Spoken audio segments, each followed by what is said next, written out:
बताएंगे, डंके की चोट पे खड़े होकर बताएंगे, मस्जिद के स्पीकर में खड़े होकर बताएंगे कि तुम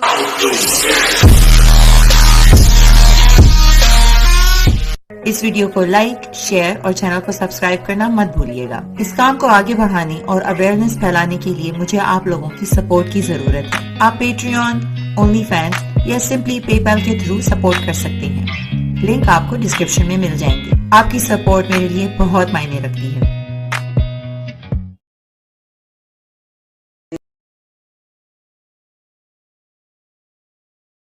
सलाम, नमस्ते, सत श्री अकाल, good morning, good afternoon, good evening, जहां भी हैं आप। उम्मीद करती हूँ आप सब लोग ठीक ठाक होंगे। मेरा नाम है माहलीज और आप मुझे देख रहे हैं मेरे यूट्यूब के चैनल पे।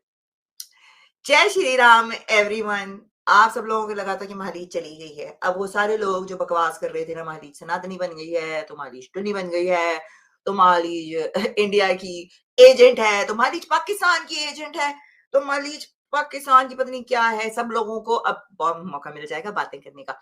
एनीवेज, आज का जो वीडियो है वो मुझसे एक्चुअली लोगों ने रिक्वेस्ट किया था। मुझे काफी लोगों ने बोला कि माहलीज जी, राम मंदिर की ओपनिंग हो रही है इंडिया में, उस पर वीडियो बनाए। तो मुझको तो पता ही नहीं था, तो मैंने जाके थोड़ा सा गूगल पे सर्च किया and then I was like, you know what, इस पे एक वीडियो बनना चाहिए। I am curious to find out कि क्या हो रहा है। तो मैंने शाम शर्मा शो जो है उनकी एक वीडियो निकाली है और वो हमको बताएंगे कि इसके पीछे इतनी बड़ी न्यूज क्यों बन रही है भाई।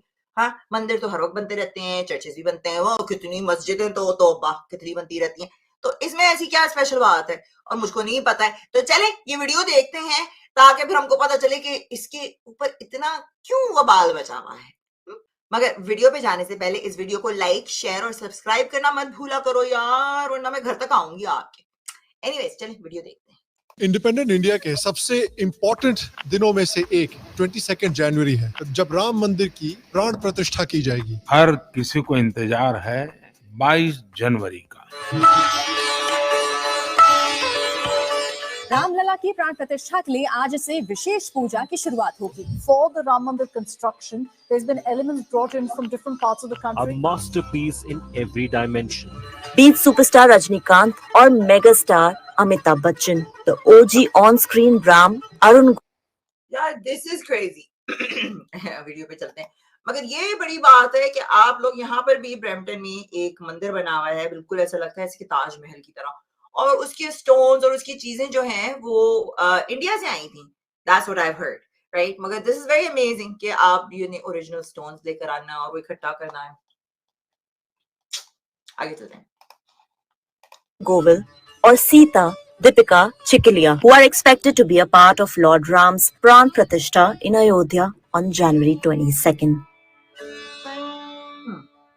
प्राण प्रतिष्ठा के दिन भी लोग कंफ्यूज हो जाएंगे कि पूजा है कि फिल्म फेयर अवार्ड है। लेकिन jokes aside, I am sure Bharat में कुछ लोग ऐसे हैं जो पूछ रहे होंगे कि पूरा देश राम मंदिर की प्राण प्रतिष्ठा के पीछे इतना पागल क्यों है, ये क्यों एक बड़ी बात है। तो देखिए, आज की वीडियो में इस सवाल का जो आई एम श्योर आपने पिछले एक साल में या पिछले कुछ महीनों में सुना जरूर होगा, तो आज के वीडियो में हम आपको बताएंगे कि राम मंदिर का बनना भारत के लिए क्यों इतनी बड़ी बात है और कैसे ये राम मंदिर भारत को एक नए एरा में ले जा रहा है। क्या है वो एरा, आइए जानते हैं।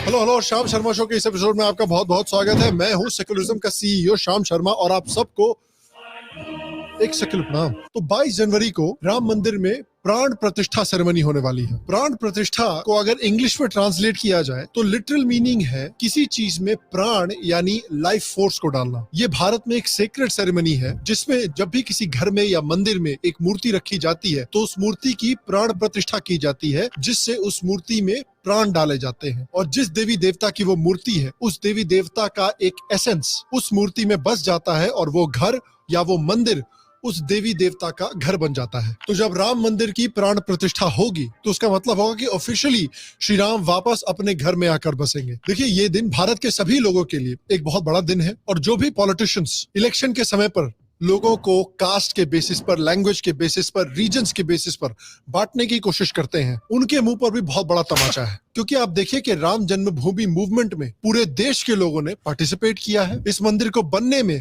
पूरे देश के लोगों ने कंट्रीब्यूशन भी किया है। Sculpted from pink sandstone sourced from Rajasthan's Bansi Paharpur village. The Ram Lalla idol that we told you is by Mysuru sculptor. The doors of the Ram Mandir are by a Hyderabad-based craftsman. There's a 600 kilo bell that is from Rameshwaram granite slabs is being brought from Tamil Nadu and from Telangana. 101-year-old Geeta Press celebrates the inauguration of Ram Mandir by printing 10,000 copies of Ayodhya Darshan.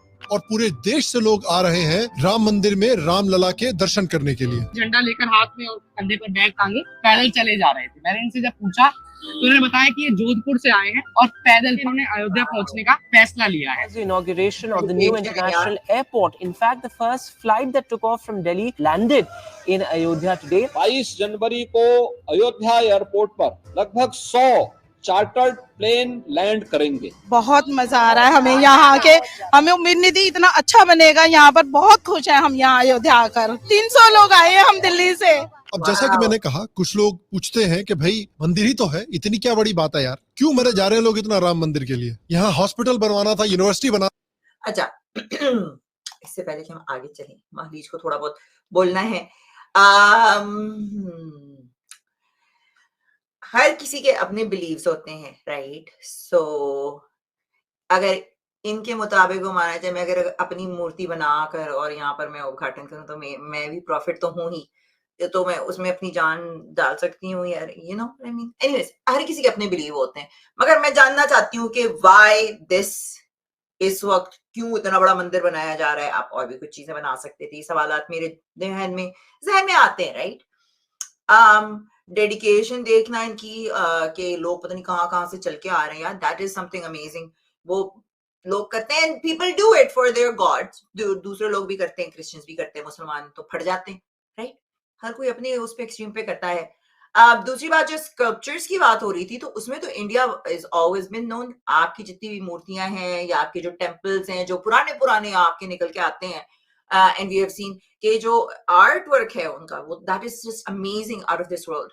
तो that is good to see. और कितनी पुरानी, वो कौन सी इतनी बड़ी bell, oh my God, you know, it's just that is one thing. जब भी मैं कहीं जाती हूँ ना, मुझे इंडिया जाकर जो देखना है, वो मुझे हिस्टोरिकल प्लेसेस देखनी है जहां पर बारीकी से काम किया होता है। और उस जमाने में कैसे किया था, अब तो हमारे पास चलो यू नो इक्विपमेंट आ गया, उस जमाने में किस तरीके से वो तराशते थे, किस तरीके से वो बनाते थे। तो it's amazing to watch that.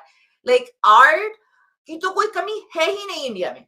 There is no, like I don't know what to say, कि कोई भी चीज का आप टैलेंट उठा लो, इट्स अमेजिंग। मगर एनीवेज, आगे मुझे ये जानना है कि भाई इतना बड़ा अभी बना रहे हैं और यूनिवर्सिटी की बात हो रही है, तो लेट्स सी कि श्याम जी ने क्या बोल रहे हैं इस बात में। यहाँ हॉस्पिटल बनवाना था, यूनिवर्सिटी बनाना था, आपने मंदिर बनवा दिया यार। ऐसे बढ़ेगा देश आगे?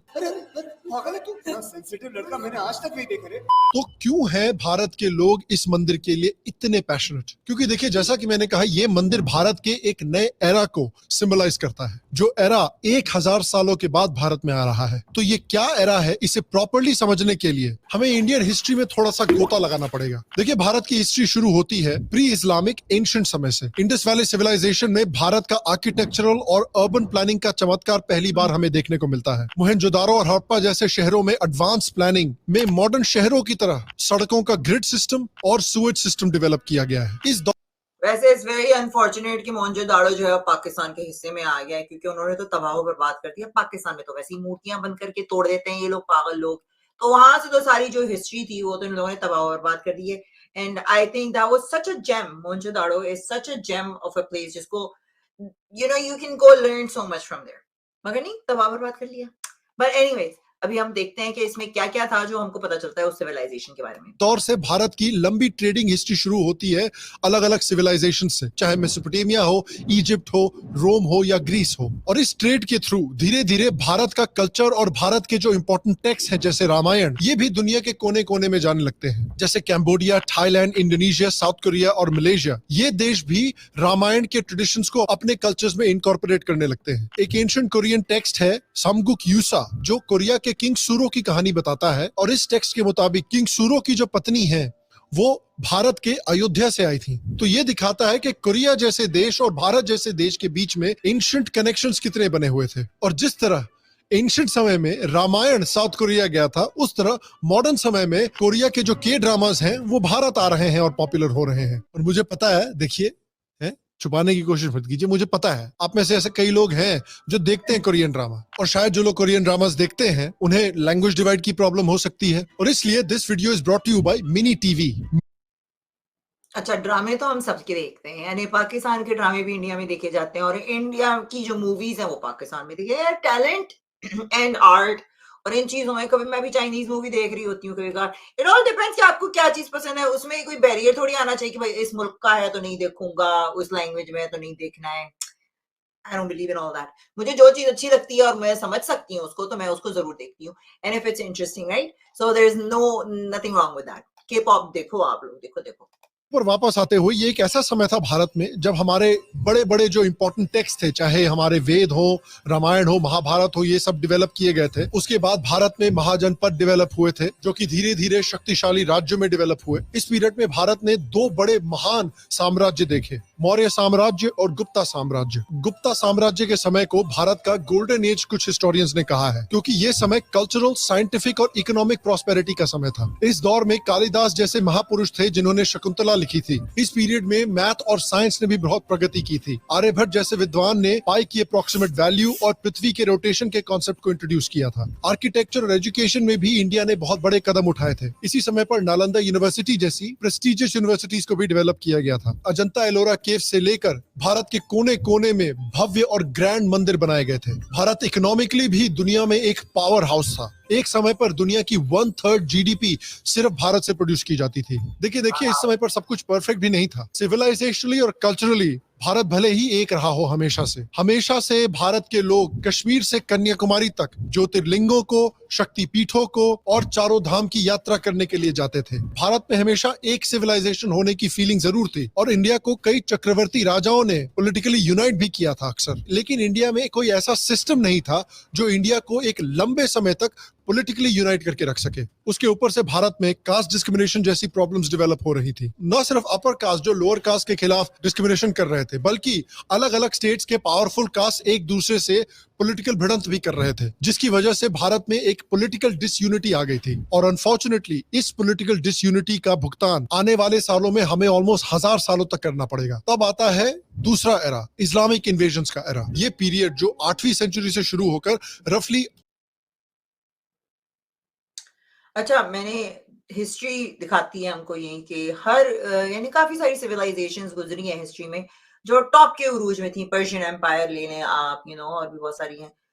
फिर उनका डाउनफॉल आता है, और डाउनफॉल हमेशा तभी आता है जब आपके बीच में ही लोग ट्रेटर्स निकलते हैं, राइट। ट्रेटर को क्या कहते हैं हिंदी में मुझे नहीं आ रहा, मगर जो धोखेबाज होते निकलते, अपने ही के बीच के लोग हैं, हमें तो लूट लिया है खुद ही, ये नहीं, you know what I mean. और इसी तरह से जैसे हमारे यहाँ पर भी हैं, अब जैसे ट्रूडो को बोलते हैं ट्रूडो इज अ ट्रेटर, इसी तरह से इंडिया में भी लोग हैं। और हर जगह आप देखेंगे कोई ना कोई अपना ही होता है जो डुबाता है और डिस्ट्रॉयज देमसेल्व्स। तो इट इज गुड कि जब तक आप यूनाइट करके अपनी कंट्री के लिए, अपनी जो भी है उसके लिए आप खुद लड़ो, मगर जहां बीच में फूट आती है वहां पर डिक्लाइन आना शुरू हो जाता है। That has been seen in the history over and over again. चलें आगे बढ़ते हैं। दूसरा एरा, इस्लामिक इन्वेजन्स का एरा। ये पीरियड जो 8वीं सेंचुरी से शुरू होकर रफली 18th सेंचुरी तक जाता है। इसमें अलग अलग इस्लामिक डिनेस्टीज ने भारत पर इन्वेजन किए, जिन इन्वेजन्स ने भारत के कल्चरल, सोशल और आर्किटेक्चरल हेरिटेज पर बहुत गहरा असर डाला। शुरुआत होती है 8th सेंचुरी में, जब अरबों ने सिंध पर हमला किया। इसके बाद गजनी के हमले हुए, घुरिद के हमले हुए, और फिर फाइनली 13th सेंचुरी में 500 सालों की बहादुर अनप्रेसिडेंटेड रेजिस्टेंस के बाद इस्लामिक इन्वेडर्स ने दिल्ली पर कब्जा किया और दिल्ली सल्तनत पैदा हुई। इस समय पे हमारे कई एंशिएंट मॉन्यूमेंट्स, मंदिरों और यूनिवर्सिटीज को डिस्ट्रॉय किया गया। American historian Will Durant, he called the Islamic conquest of India as one of the bloodiest stories of human history. 3,000 Hindus take their women and children, and then he goes to the Aditya temple there and vandalizes the whole temple, but he does not touch the Aditya Murti. Why? What he does is cow slaughter on a mass scale always happens. So he takes the intestines of cows and garlands it on the murti. और फिर finally central Asia से आए मुगलों ने India में Mughal empire की स्थापना की, जो मेजर इस्लामिक पावर्स में से सबसे पावरफुल लेकिन आखिरी इस्लामिक पावर भी था। इस समय पर राम जन्मभूमि, कृष्ण जन्मभूमि और काशी में मंदिर तोड़े गए बाबर और औरंगजेब जैसे सुल्तानों के द्वारा। So all the evidence that we have, the literary accounts written in Arabic, Persian and Urdu say that it was a temple that was destroyed and masjid was built on that. And this last particular text also says that the Hindus have bribed the officials, government officials, Muslim government officials, and have now started worshipping in Babri Masjid also. और इन लोगों के नाम पर आज भी भारत में सड़कों और शहरों के नाम रखे गए हैं। ये तो वही बात हुई कि बसंती के गांव का नाम आपने गब्बर नगर रख दिया और न्यूयॉर्क सिटी का नाम आपने ओसामा सिटी रख दिया। अम्मा बहन पे आ जाऊंगा मैं इनकी। हिंदुओं पे ओके, तो एटलीस्ट मुझे पता है इंडिया को ये देना पड़ेगा कि इंडिया इज वन कंट्री। क्या पहले बड़ा होता था इंडिया, अब तो वो टूट टूट के जो बच गया है, मगर एटलीस्ट दे हैव केप्ट जो उनका कल्चर था, जो उनकी रिलीजन है, जो भी आप बिलीव करते हो, right, they have kept that. इसी तरह से वेस्ट ने भी अपना वो रखा था, क्रिश्चियंस जो थे उन लोगों ने भी अपने आप को बचाया था, इसी वजह से क्रूसेड्स हुई थी, all that shit, stuff happened. मगर अगर आप देखें तो काफी सारे मुल्क ऐसे हैं, जैसे ईरान है। ईरान हमारी जो ज़ोरास्ट्रियंस जो थे वहां के पारसी जो हुआ करते थे, वो कहाँ है? खत्म हो गए, राइट। उन लोगों ने लड़ाई नहीं की, वो छोड़ छाड़ के यहाँ पर आके बैठ गए। ईरान का हाल देखें आप क्या हुआ। तो ये तो आपका वो था कि आपने वो कर दिया, मगर बहुत सारे मुल्क ऐसे हैं जो डिस्ट्रॉय हो गए। वहां जाकर इस्लामिक इन्वेजन आई और they took over Afghanistan, like all these places have been taken over by these people. इसी तरीके से लड़ के वहां जाकर लोगों का कल्चर डिस्ट्रॉय कर दिया, सब कुछ डिस्ट्रॉय कर दिया। But at least India is one of the countries that have resisted. इनकी सिविलाइजेशन अभी तक चल रही है, and I can totally understand now. पहले मेरी बात समझ में नहीं आती थी, but I can totally understand when people से कि हाँ हम इसमें प्राइड लेते हैं अपनी सिविलाइजेशन पे, क्योंकि इनकी सिविलाइजेशन एक दूसरी आइडियोलॉजी के साथ कब से लड़ रही है ना। देखो कितनों को डिस्ट्रॉय कर दिया इस आइडियोलॉजी ने, अब देखो वेस्ट को भी खा जाएगी ऐसा ऐसा करके, मगर एटलीस्ट मुझे लगता है मुझे बैकअप जो है ना मेरा इंडिया होना चाहिए। मैं इंडिया भाग रही हूँ, कनाडा का तो सत्यानाश कर दिया यहाँ पर। जजिया टैक्स लगाया गया, उनको जबरदस्ती कन्वर्ट किया गया, उनकी एजुकेशन सिस्टम को दबाया गया, उनके लिटरेचर को बैन किया गया। He was not a good king towards his people either. He strictly tried to enforce the Quranic law, which behoves every devoted Muslim to carry on holy wars against the non-Muslim lands. And he reimposed the jizya tax, a tax non-Muslim people had to pay the government for being non-Muslim. He forbid music, entertainment, and celebrations of other religious festivals. It was just like the current Taliban rule of Afghanistan. No way better than that. He was neither a good king nor a good human. हमें अक्सर सिखाया जाता है कि ये समय जो था भारत के लिए बड़ा अच्छा समय था, क्योंकि इंडिया में कव्वाली आई, बिरयानी आई। मुगल नहीं होते तो बिरयानी कैसे मिलती हमको? इसके बावजूद कि इन लोगों ने इंडिया की और इंडिया के लोगों की इतनी हानि की। ये तो वही बात हुई ना कि आपके घर को कोई लूट के चला गया, आपके सारे इलेक्ट्रॉनिक्स चोरी करके ले गया, आपके घर वालों को पीट गया, आपके सारे फर्नीचर को तोड़ गया, लेकिन देखो कितना अच्छा आदमी है, हमारे बिस्तर पर जो कपड़े रखे हुए थे उनको फोल्ड कर दिया। सह लेंगे थोड़ा सा। और अगर इतना ही काफी नहीं था तो एक समय पे इंडिया जो दुनिया का एक इकोनॉमिक सुपर पावर हुआ करता था, उसकी इकोनॉमी को भी मुगलों ने डुबाना शुरू कर दिया। अकॉर्डिंग टू ब्रॉडबेरी एंड बिष्णुपुरिया, 1600 से 1800 के बीच में इंडिया की पर कैपिटा इनकम में एक बहुत सिग्निफिकेंट डिक्लाइन आया था। इस पीरियड में मुगल एम्पायर इंडिया में सबसे स्ट्रॉन्ग थी। 1600 में इंडिया की पर कैपिटा इनकम $682 थी, जबकि 1700 में इंडिया की पर कैपिटा इनकम गिर के $622 हो गई थी, और 1800 तक इंडिया की पर कैपिटा इनकम गिर के $569 हो गई थी। चलो भैया इकोनॉमी तो बर्बाद कर दी, लेकिन कम से कम गरीब इंडियन बिरयानी तो खा सकता है शांति से। ये एरा देखिए भारत के लिए एक बहुत ही खराब एरा था। भारत के सभी लोग और पूरा का पूरा भारतीय सिविलाइजेशन बेसिकली सर्वाइवल मोड में था इस पूरे समय। वो तो शुक्र है महाराणा प्रताप, गुरु गोविंद सिंह, लचित बोरफुकन, शिवाजी और भारत के कोने कोने में जो इन्यूमरेबल फ्रीडम फाइटर्स थे, जो सैकड़ों सालों तक इस सिविलाइजेशन के लिए लड़ते रहे और इस सिविलाइजेशन को बचा कर रखा, जिसकी वजह से फाइनली मराठा साम्राज्य ने इन घुसपैठियों से भारत को आजाद करवाया। लेकिन एक मुसीबत टली तो दूसरी मुसीबत आ गई। अगला एरा आता है ब्रिटिश राज का एरा। ब्रिटिश राज का era basically mid 18th century से 1947 के बीच का है। ब्रिटिश राज और इस्लामिक वैसे ये चीज जो है ना कि पहले मुगल आ गए, यानी इस्लामिक इन्वेजन आई, इन लोगों ने आके इंडिया पे इतना रूल किया, फिर ब्रिटिशर्स आ गए, उन लोगों ने आके इतना रूल किया। ये जो मैं देखती हूँ, मेरा ओपिनियन हो सकता है, ये पर्सनल, शायद किसी को बुरा लगे, किसी को अच्छा लगे, व्हाटएवर, आप अग्री कर सकते हो, डिसएग्री कर सकते हो। मुझे लगता है आप लोग जो है ना, आप लोग इंडियंस जो हैं वो वाकई में बड़े दिल के खुले लोग हैं, क्योंकि जब पारसीज भी आए थे इंडिया में तो उनको भी आकर उन्होंने कहा हाँ हाँ आ जाओ। वो पोदने की कान नहीं होती है, अगर आपने कहानी सुनी, आओ आओ मेरे कान में घुस, आ मेरे कान में घुस। तो हर किसी को शेल्टर देने के चक्कर में वो खुद भी अपने हाथ से सब चीजें धो देते हैं, you know, and that's exactly what it is. जब आप अच्छे होते हो and you are nice person, लोग आपका एडवांटेज लेते हैं। This is the world we live in, या हमेशा से ऐसा ही होता रहा।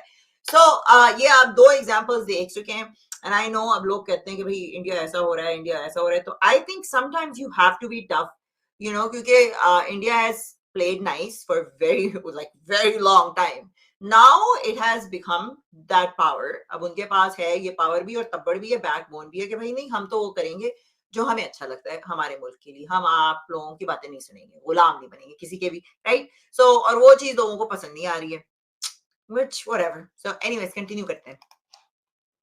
राज में काफी सिमिलैरिटीज थी, लेकिन कुछ बड़े डिफरेंसेस भी थे। इस्लामिक घुसपैठिए जो थे वो भारत के नॉन मुस्लिम कल्चर का और भारतीय सिविलाइजेशन को पूरी तरह से गजवाए हिंद करके खत्म करना चाहते थे और भारत के एक एक इंसान को कन्वर्ट करके इस्लामिक बनाना चाहते थे। हाँ, उन्होंने भारत में लूट भी बहुत मचाई, लेकिन उनके पास उस तरह की टेक्नोलॉजी नहीं थी कि भारत को इंडस्ट्रियल स्केल पर लूट सके। Islamic invasions, they have done terrible things to us, but we don't have to forget it. We should not forget it. Also, they stayed and became us. Huh? They stayed and became us. There were some invaders who came and looted and left.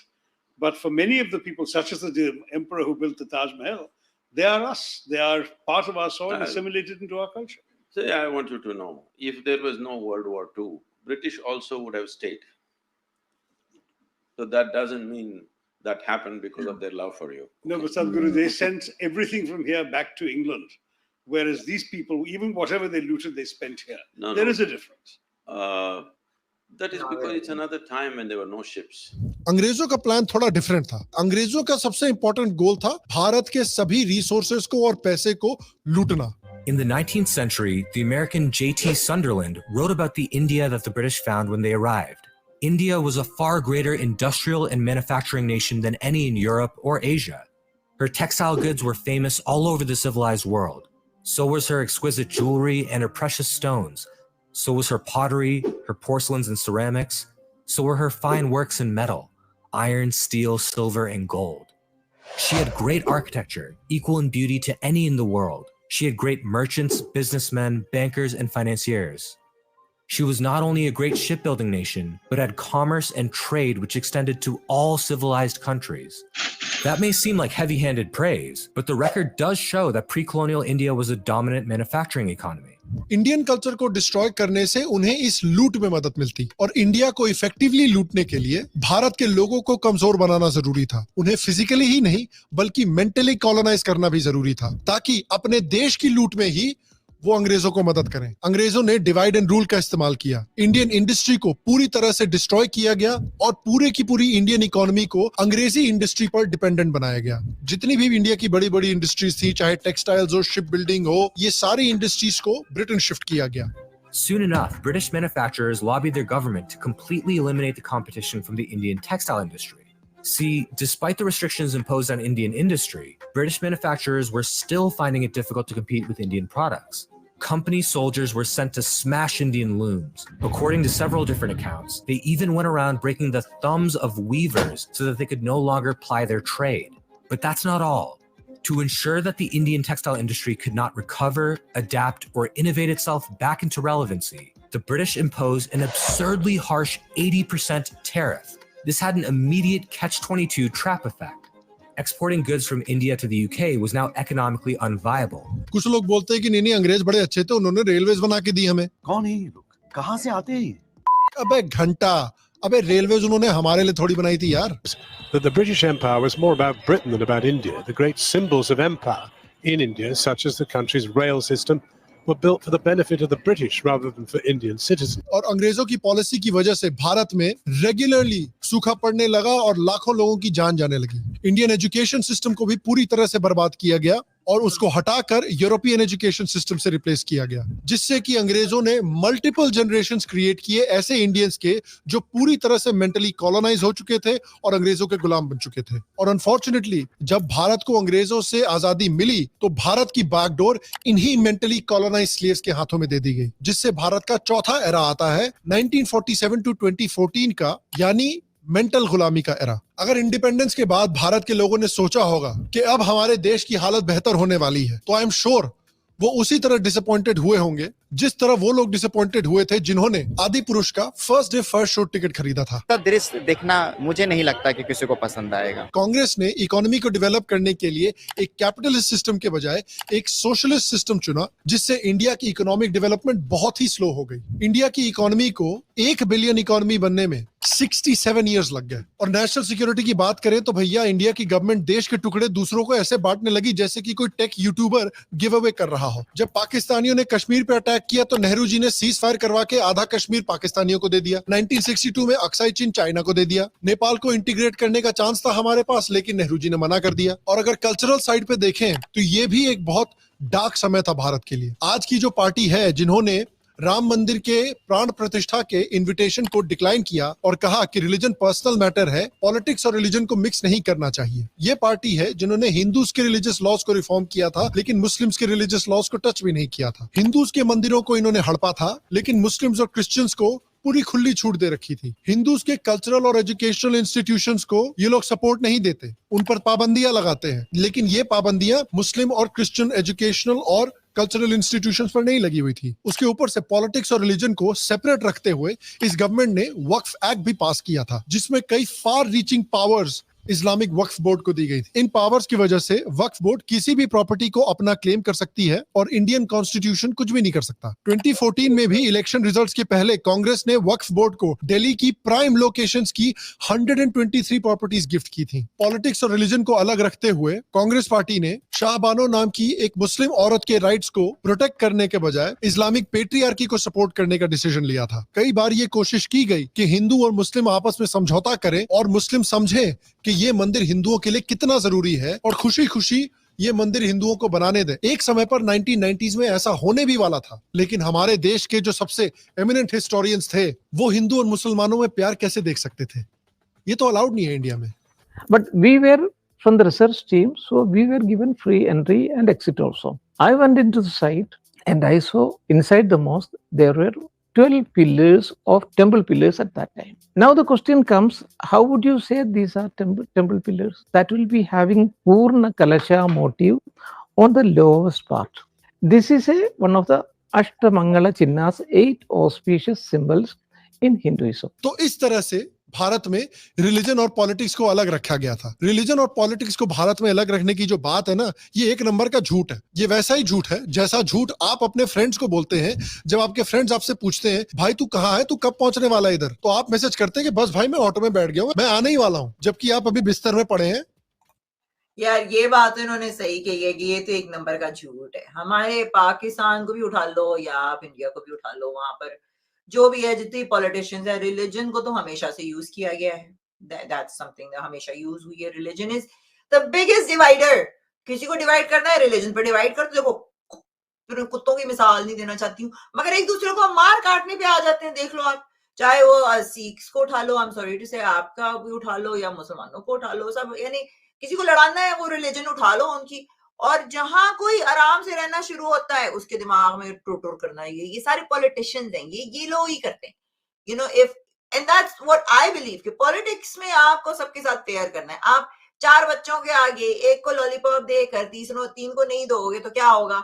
वो 3 बच्चे रोएंगे। ठीक है, अब आप एक किसी religion को या 2 रिलीजन को प्रायोरिटी दे रहे हैं, उन पे कोई चेंज नहीं ला रहे, उनको कुछ नहीं कह रहे, तो बाकी जो दो हैं वो तो फिर कहेंगे ना कि भाई this is not fair, which is not fair. या तो रिलीजन रखो या तो ना रखो, सिंपल है ना, बीच में ये ग्रे एरिया नहीं रखना चाहिए, it should be black and white, simple. ये मेरी एडवाइस है। आपने नहाना भी नहीं शुरू किया और आपका कोई प्लान नहीं है वहां पे टाइम पे पहुंचने का, लेकिन फिर आता है एक डिफरेंट एरा, 2014 टू 2024 का एरा, जिसे मैं एरा ऑफ चेंज कहता हूं। इसमें भारत में एक बड़ा पॉलिटिकल चेंज होता है और नरेंद्र मोदी भारत के प्राइम मिनिस्टर बनते हैं। नरेंद्र मोदी की जो पार्टी है बीजेपी, उन्होंने हमेशा से अपने मैनिफेस्टो में राम मंदिर को बनवाना, आर्टिकल 370 का एब्रोगेशन करना और नेशनल सिक्योरिटी को अपहोल्ड करना रखा हुआ था। और इलेक्शन जीतने के बाद बीजेपी ने इन सारे प्रोमिसेस पर अमल करना शुरू किया, सीएए भी पास करवाया। भारत की जो दुनिया की तरफ एटीट्यूड थी उसमें भी चेंज आना शुरू हुआ। एक टाइम पे हमारे प्राइम मिनिस्टर थे, भाई जो देश हमारे देश पर टेरर अटैक कर रहा है उन्हीं के साथ मिलकर एंटी टेरर के स्टेटमेंट्स निकलवाते थे और पूरी दुनिया में हमारे देश की बेइज्जती करवाते थे। We kept watching on the TV helplessly the whole country getting humiliated by just a handful of terrorists. And within 9 months of that, our Prime Minister and Pakistan Prime Minister, they meet in Sharm el-Sheikh in Egypt, and they signed a joint communique. We are both countries are victims of terrorism. We should try it. 2008 Mumbai terror attacks के बाद हमारे देश ने कोई action नहीं लिया कि भाई कहीं अमन की आशा पे कोई आंच ना आ जाए, लेकिन 2014 के बाद मामला बदला, नेशनल सिक्योरिटी तगड़ी की गई। भारत ने डिसाइड किया कि अगर हम पे कोई हमला करेगा तो हम उनके घर में घुस के मारेंगे।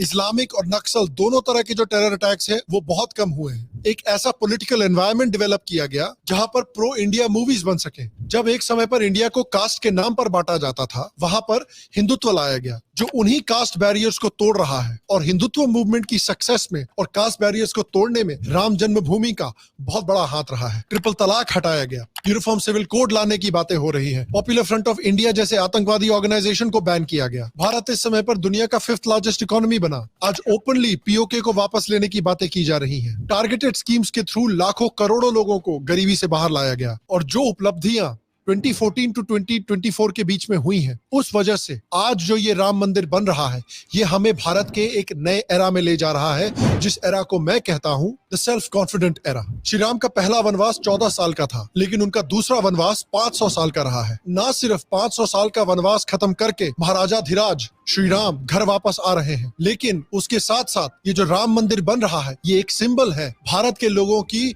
मेंटल गुलामी के टूटने का। जो गुलामी अंग्रेजों के अंदर हमने 100 साल तक सही और अपने लोगों के हाथों हमने 65 साल तक सही, जिसमें हम अपने धर्म से, अपने कल्चर से दूर होते रहे, उस गुलामी के खत्म होने का ये सिंबल है। आज भारत के लोग अनअपॉलोजेटिकली अपने धर्म से खुशी खुशी जुड़ रहे हैं। एक 8000 साल पुरानी सिविलाइजेशन जिसे 3 बार ध्वस्त करने की कोशिश की गई है, एक बार इस्लाम के हाथों, एक बार अंग्रेजों के हाथों और एक बार अपने खुद के लोगों के हाथों। जिस सिविलाइजेशन पे पिछले 1000 सालों में अनगिनत अन्याय हुए, राम मंदिर हमें दिखाता है कि वो सिविलाइजेशन ना सिर्फ सरवाइव कर रहा है, बल्कि अब एक नए कॉन्फिडेंस के साथ दुनिया के आगे आकर खड़ा है। राम मंदिर उस सिविलाइजेशन की बढ़ती सेल्फ कॉन्फिडेंस और ताकत का प्रतीक है। और ये सिविलाइजेशनल और कल्चरल सेल्फ कॉन्फिडेंस जो है, वो भारत को एक नए एरा में ले जाएगा, जहां भारत एक वर्ल्ड पावर होगा। इसी बात को हमारे फॉरेन मिनिस्टर एस जयशंकर ने भी यूएन में एक्सप्लेन किया था। New India under the visionary and dynamic leadership of prime minister Narendra Modi is a confident and resurgent society. Its agenda for our centenary will be achieved through the 5 pledges that we committed to on our Independence Day. उन्होंने UN के सामने भारत के अगले 25 साल के 5 pledge रखे थे। पहला प्लेज था भारत को एक super power banana. We are resolved to make India a developed country in the next 25 years.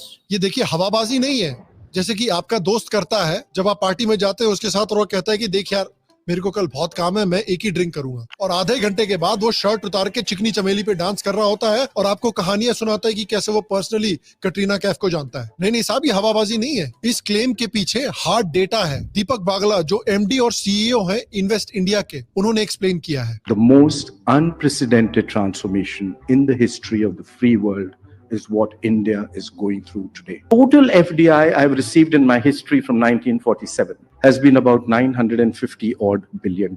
532 of them has come in the past 90 months. It's come from 162 countries. It's a global record. 8 consecutive years from 2015, we set up a new FDI record for ourselves every year. My GDP today of 3.5 trillion. The first trillion took me 67 years. The second trillion took me 8 years. The third trillion took me 5 years. Are you seeing where I'm progressing? और लोगों ने भी India की growth story को notice और explain किया है। No power on earth can stop India from becoming a $35 trillion economy by 2047. Well, I think what's vanished is the sense that you can never do anything about India's infrastructure, which I remember being told repeatedly 20 years ago.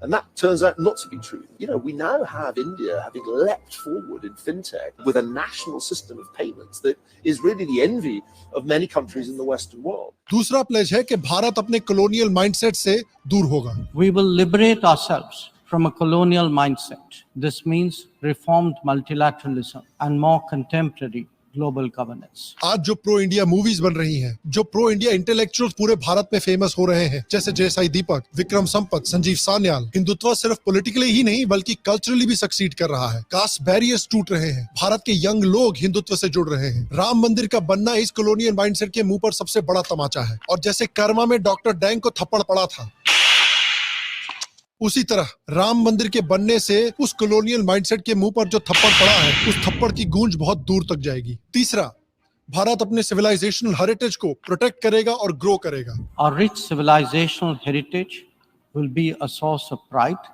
and of strength. आप देखिए कैसे राम मंदिर की judgement के बाद से spiritual destinations की search में मेक माई ट्रिप पर 97% की ग्रोथ हुई है। मेक माई ट्रिप पर अयोध्या की जो सर्चेस थी 1806% बढ़ी है राम मंदिर की इनॉग्रेशन की अनाउंसमेंट के समय से। लोग एक्चुअल खुशी खुशी स्पिरिचुअल टूरिज्म इतना कर रहे हैं। आप देखिए कि किस पेस से भारतीय गवर्नमेंट भारत की टेम्पल इकोनॉमी को डेवलप कर रही है। चाहे काशी धाम हो, चाहे उज्जैन कॉरिडोर हो, राम मंदिर कॉरिडोर हो, केदारनाथ प्रोजेक्ट हो, चार धाम प्रोजेक्ट हो, कश्मीर के अलग अलग मंदिरों को रीबिल्ड किया जा रहा हो, भारत की टेम्पल इकोनॉमी की पोटेंशियल को फाइनली अनलीश किया जा रहा है। मंदिरों को दोबारा भारत के जो अर्बन सेंटर्स हैं उनका हार्ट बनाया जा रहा है। मंदिरों को दोबारा हमारे शहरों का कल्चरल, आर्किटेक्चरल और स्पिरिचुअल सेंटर बनाया जा रहा है, ग्लोबल यूनिटी का। We will promote greater unity and solidarity. This expresses a coming together on global issues such as terrorism, pandemics, or the environment. और पांचवा प्लेज है ग्लोबल ड्यूटीज का। We will instill consciousness and of duties and responsibilities.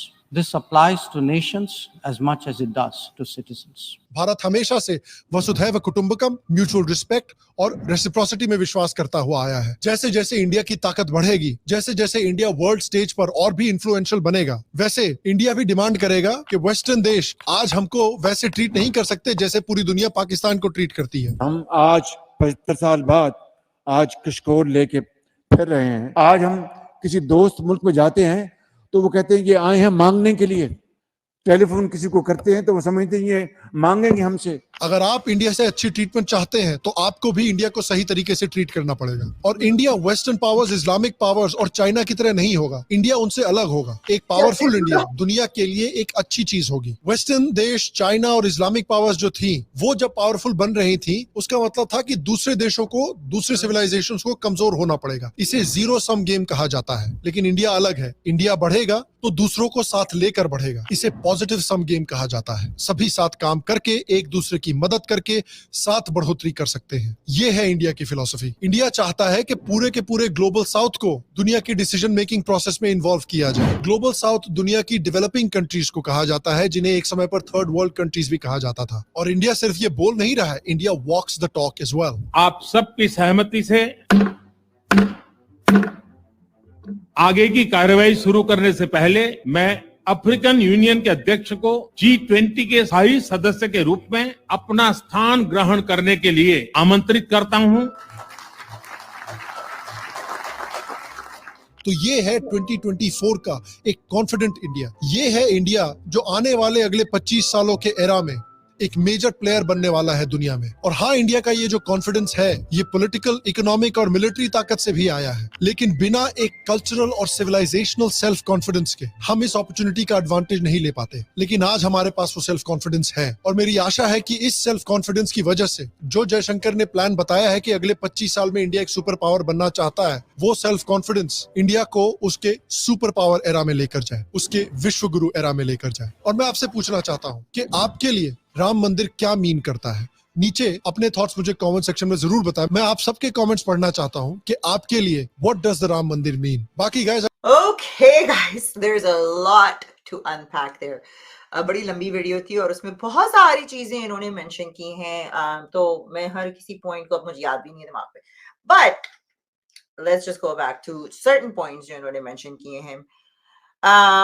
मंदिर बना रहे हैं कि मेरा पर्सनल ओपिनियन है, आई मीन आपके पास इतने पैसे हैं, आप बना सकते हो, कर सकते हो, and I can C what is happening actually. I can see the bigger picture कि मंदिर क्यों बन रहे हैं, right? उसमें हम बाद में आते हैं।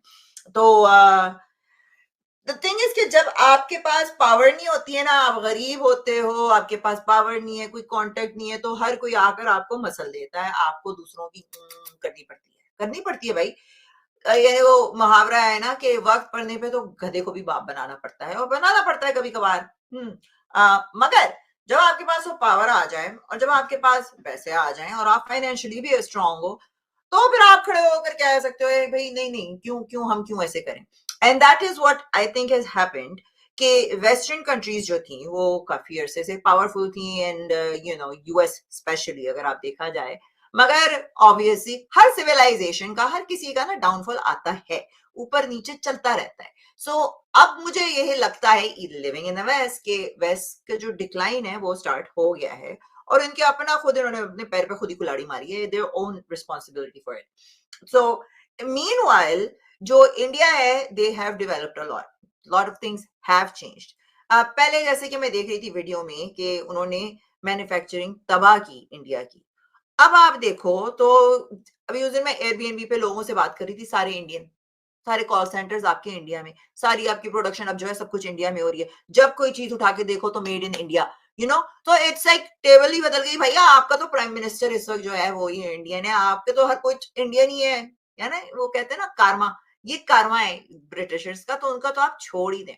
मगर हाँ, ये बात माइंडसेट जो गोरों की गुलामी का माइंडसेट है, और ये सिर्फ इंडियंस के दिमाग में नहीं, हमारे भी दिमाग में डाल कि गोरा लेकर आता है तो ठीक ही होगा, राइट। काफी दफा मेरे भी लोगों से आर्ग्यूमेंट्स हो रहे होते हैं और मुझे कहते हैं तुम गोरों की गुलाम हो। एट द सेम टाइम जब वो मुझको किसी चीज की एग्जाम्पल देते हैं तो सबसे पहले किसी गोरे को मेंशन करेंगे जिसने उस पर स्टडीज की हुई है। तो मैंने कहा जब तक कोई गोरा नहीं उसको वो करेगा ना कि नहीं ये हुआ है, तब तक हम उसको यानी क्रेडिबल समझते ही नहीं है, राइट। तो वो माइंडसेट जो है आपका कि नहीं गोरा है तो बेहतर होगा, वो उससे निकलने की बहुत जरूरत है, and it takes a while to get out of that mindset, ठीक है ना। और ये चीज गोरों के अंदर थी पहले, आई डोंट नो अभी भी है चंद लोगों के अंदर वो कीड़ा, मगर ज्यादातर मर गया है। दूसरी बात ये कि अब जो है इंडिया के पास आ गई है power, and it has climbed up to like what you know 5th economy in the world. तो आपके पास अब फिर मैं वो बोलूंगी ना, you have huge, you know what I mean. तो आप इंडिया खड़ा हो कहता है कि नहीं भैया हम आपकी क्यों सुने, why should we do that. Plus अब आपने जो वहां की साउथ एशियन जो दूसरी कंट्रीज हैं, इसी तरह से ना मैं मलेशिया जब गई थी ना, तो मलेशिया को बोला जाता था कि थर्ड वर्ल्ड कंट्री, मगर जब मैं वहां गई हूँ ना तो मेरा दिमाग चेंज हुआ, मैंने कहा नहीं, इट्स अ डेवलपिंग कंट्री।